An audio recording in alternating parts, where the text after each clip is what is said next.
Hello and welcome to Bright Future Academy, the Institute of English Speaking and Soft Skills. Today, we will learn how to introduce yourself in English. आजचा हा video फक्त आणि फक्त college आणि school विद्यार्थ्यांसाठी आहे. आपला परिचय इंग्लिश मधून कसा द्यायचा. आपण प्रत्येक ठिकाणी गेलो तर पहिले आपला परिचय मागत असतात. मग ते नातेवाईक असो किंवा कोणत्याही कार्यक्रमात असो, आपल्याला आपला परिचय देणं हे मस्ट असतं. जी पहिली गोष्ट येते ती म्हणजे परिचय देणं.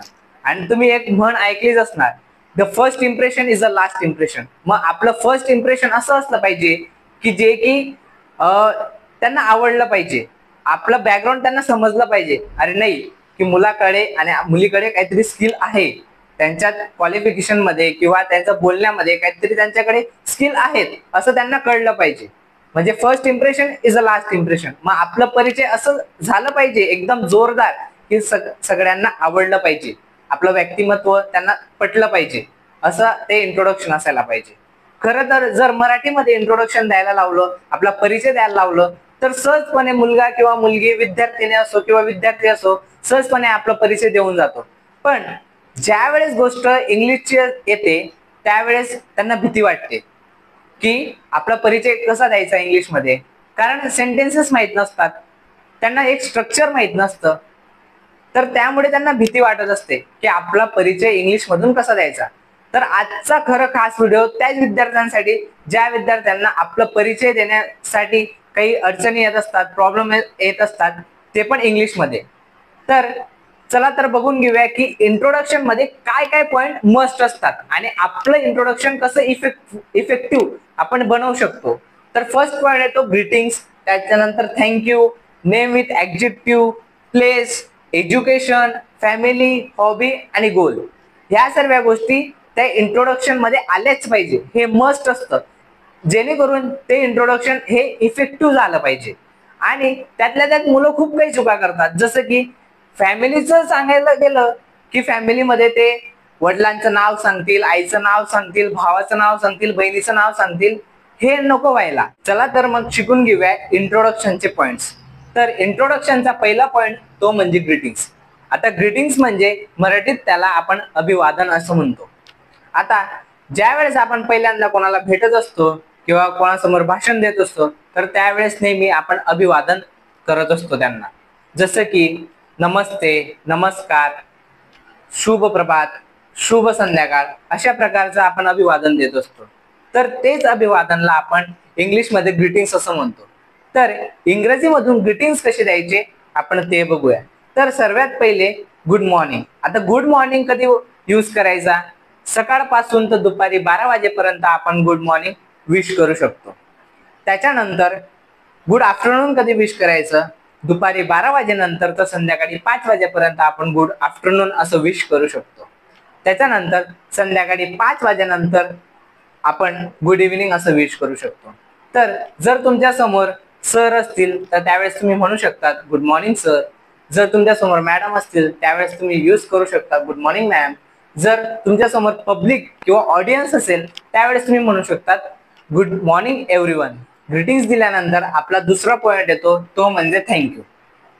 तुम्हाला एक ऑपॉर्च्युनिटी दिली जाते, तुम्हाला एक चान्स दिला जातो की तुमचा ओळख परिचय करून देण्यासाठी, तुमचा स्वतःचा परिचय करून देण्यासाठी एक तुम्हाला चान्स दिला जातो. तर तो चान्स मिळालाय त्याच्याबद्दल तुम्ही त्यांना धन्यवाद द्या, थँक्यू म्हणा. तर थँक्यू कसं म्हणायचं इंट्रोडक्शन मध्ये, तर thank you for giving me this opportunity to introduce myself. तुम्हाला जर ऑपॉर्च्युनिटी हा शब्द मोठा वाटत असेल त्या ठिकाणी तुम्ही म्हणू शकता chance. Thank you for giving me this chance to introduce my self.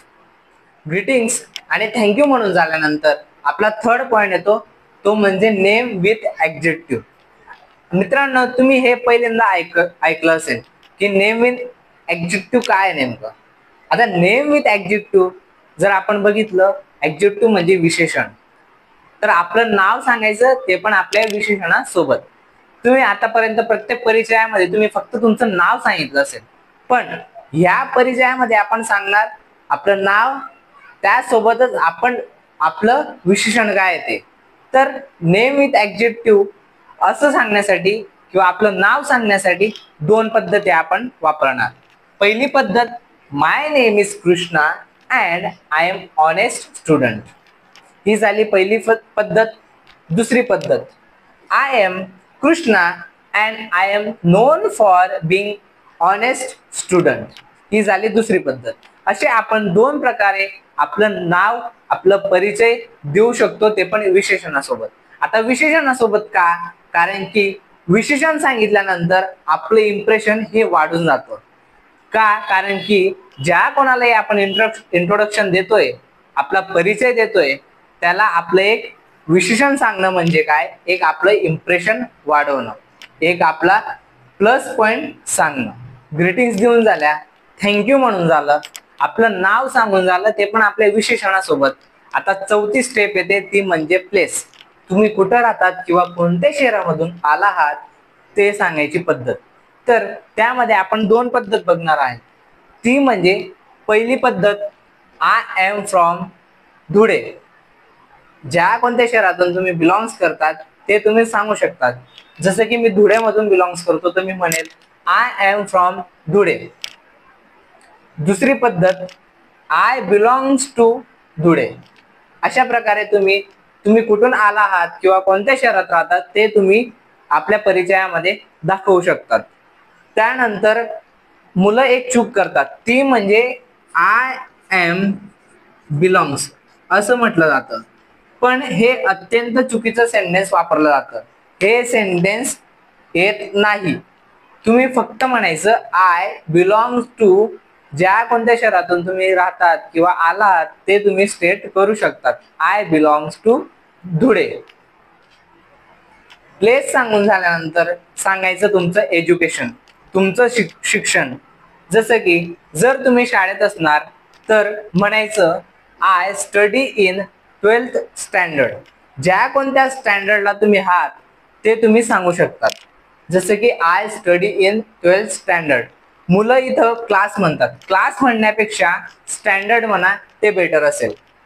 जर तुम्ही कॉलेजला असाल तर कॉलेजच्या स्टुडंटसाठी हे sentence, I am pursuing in BBA at Mumbai university. ज्या कोणत्या कोर्सला तुम्ही असाल त्या कोर्सचं नाव आणि कोणत्या युनिव्हर्सिटीमधून किंवा कोणत्या कॉलेजमधून तुम्ही स्टडी करत आहात ते सांगायचं.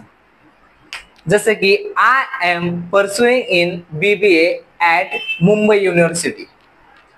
तुमचं एज्युकेशन सांगून झाल्यानंतर सांगायचं तुमचं फॅमिली बॅकग्राऊंड. तर फॅमिली बॅकग्राऊंड सांगत असताना हे दोन सेंटेन्स खूप मस्त आहे. एक पहिलं सेंटेन्स म्हणजे तुमचं फॅमिलीची साईज काय, म्हणजे फॅमिली लहान आहे की मोठी आहे ते स्टेट करण्यासाठी. आणि दुसरा सेंटेन्स याच्यासाठी की तुमच्या फॅमिलीमध्ये किती मेंबर्स आहेत त्यासाठी. तर ते इंग्रजीमध्ये कसं स्टेट करायचं, तर पहिलं सेंटेन्स, जर फॅमिली लहान असेल तर तुम्ही एक सेंटेन्स वापरू शकतात, जसं की आय हॅव न्यूक्लिअर फॅमिली. आणि जर फॅमिली मोठी असेल, जॉईन असेल, तर तुम्ही म्हणू शकतात की आय हॅव जॉईंट फॅमिली, असं तुम्ही स्टेट करू शकता. तर हे सेंटेन्स आपण दुसऱ्या प्रकारे म्हणू शकतो का? हो, ऑब्विसली आपण दुसऱ्या प्रकारे बोलू शकतो. तर ते सेंटेन्स कसं येईल, I come from joint family किंवा I come from a nuclear family. हे सेंटेन्स बोलू शकतो आपली फॅमिलीची साईज स्टेट करण्यासाठी. नेक्स्ट सेंटेन्स म्हणजे तुमच्या फॅमिलीमध्ये किती मेंबर्स आहेत ते स्टेट करण्यासाठी आपण एक सेंटेन्स वापरू शकतो, जसं की there are 5 members in my family. माझ्या घरामध्ये 5 व्यक्ती आहेत, असं म्हणून आपण ते सेंटेन्स स्टेट करू शकतो. हे सेंटेन्स दोघं एक सोबत बोलायचे, जसं की I have nuclear family and there are 5 members in my family. हे बोलून झाल्यानंतर मुलं चूक करतात की त्यांचं आईचं नाव सांगतील, वडिलांचं नाव सांगतील, भाऊचं नाव सांगतील, बहिणीचं नाव सांगतील. हे न सांगता त्यांनी त्यांचं ऑक्युपेशन सांगायला पाहिजे. जसं की my father is farmer, my mother is home maker. हे इथं अजून एक मुलं चूक करतात, ज्या वेळेस आईचं ऑक्युपेशन सांगतात ते हाऊस वाईफ असा वर्ड वापरतात. हा वर्ड न वापरता होम मेकर हा वर्ड वापरायला पाहिजे, कारण की आई हे घर बनवत असते.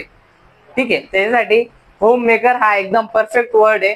तर माय मदर इज होम मेकर हा वर्ड तुम्ही यूज केला पाहिजे. फॅमिली सांगून झाल्यानंतर सांगायचं तुमची हॉबी. तर हॉबी सांगण्यासाठी आपण दोन सेंटेन्स फ्रेम केले. तर त्यातलं पहिलं सेंटेन्स म्हणजे काय, one of the my hobbies जी काय तुमची हॉबी असेल ती सांगायची.